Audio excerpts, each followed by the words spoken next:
Satuan Polisi Pamong Praja Kabupaten Tasikmalaya merupakan salah satu perangkat daerah di Kabupaten Tasikmalaya yang ikut andil dalam memberikan kontribusinya bagi pencapaian visi dan misi Kabupaten Tasikmalaya yang telah ditetapkan dalam Rencana Pembangunan Jangka Menengah Daerah Kabupaten Tasikmalaya tahun 2016 sampai 2021 yang sesuai dengan tugas pokok dan fungsi, yaitu sebagai penegak peraturan daerah dan peraturan kepala daerah, penyelenggaraan pemeliharaan ketertiban umum dan ketentraman masyarakat, serta perlindungan masyarakat dalam penyelenggaraan sub-urusan kebakaran.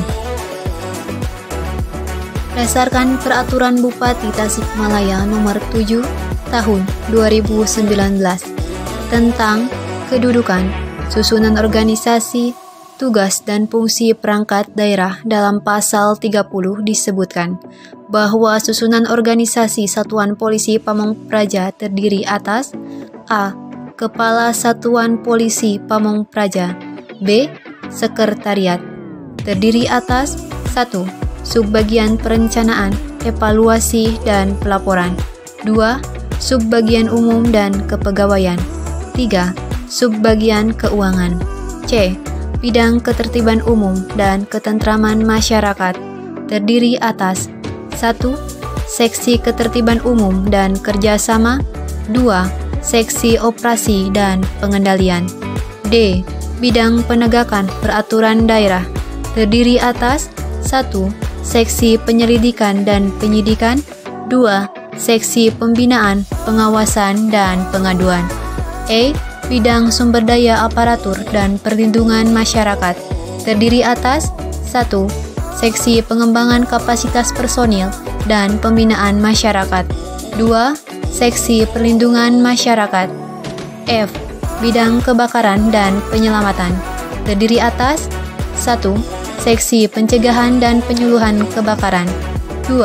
Seksi Pengendalian Operasi Sarana dan Prasarana Pemadam Kebakaran dan Penyelamatan, G. Kelompok Jabatan Fungsional, H.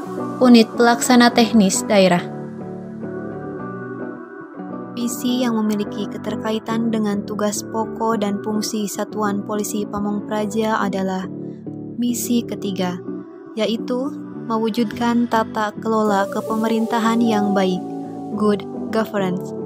Misi ini secara lebih spesifik dituangkan dalam tujuan meningkatkan efektivitas pelayanan, kepercayaan, dan partisipasi publik dalam menyelenggarakan pemerintahan. Untuk menunjang terhadap pencapaian visi dan misi yang berkaitan dengan Satuan Polisi Pamong Praja, maka Satuan Polisi Pamong Praja dalam rencana strategis atau Renstra menetapkan tujuan dan sasaran.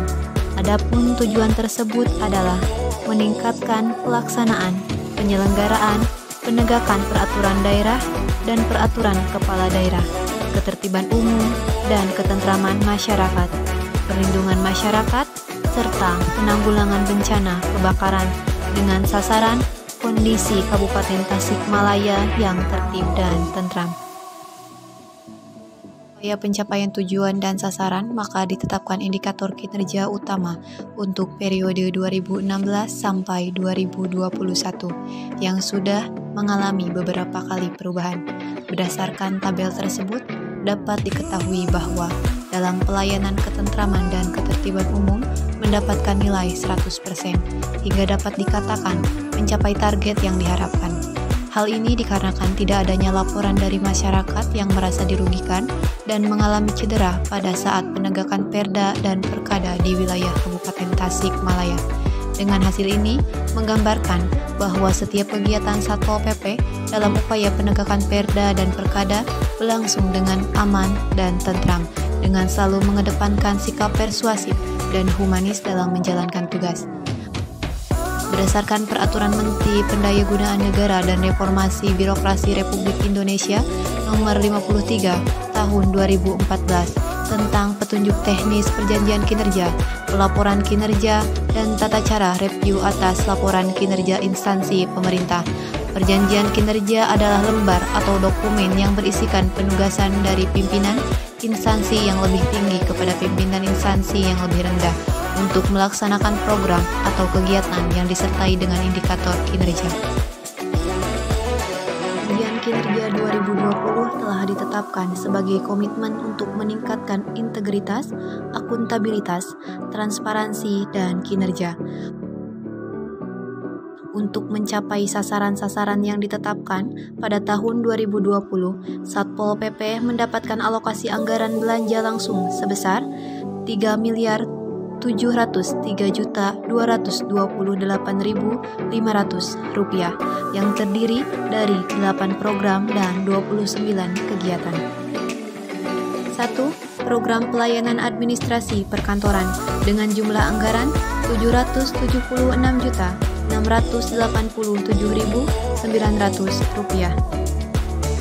2. Program peningkatan sarana dan prasarana aparatur dengan jumlah anggaran Rp813.586.600. 3. Program peningkatan kapasitas sumber daya aparatur dengan jumlah anggaran Rp113.417.000.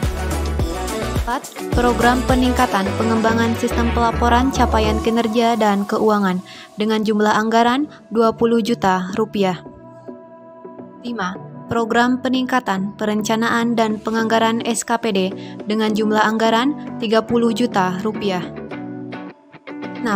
Program peningkatan penegakan peraturan daerah dengan jumlah anggaran Rp58.534.800. 7. Program peningkatan keamanan dan kenyamanan lingkungan dengan jumlah anggaran Rp1.547.831.900. 8. Program pemeliharaan, Kantrantibmas dan pencegahan tindak kriminal dengan jumlah anggaran Rp343.170.300.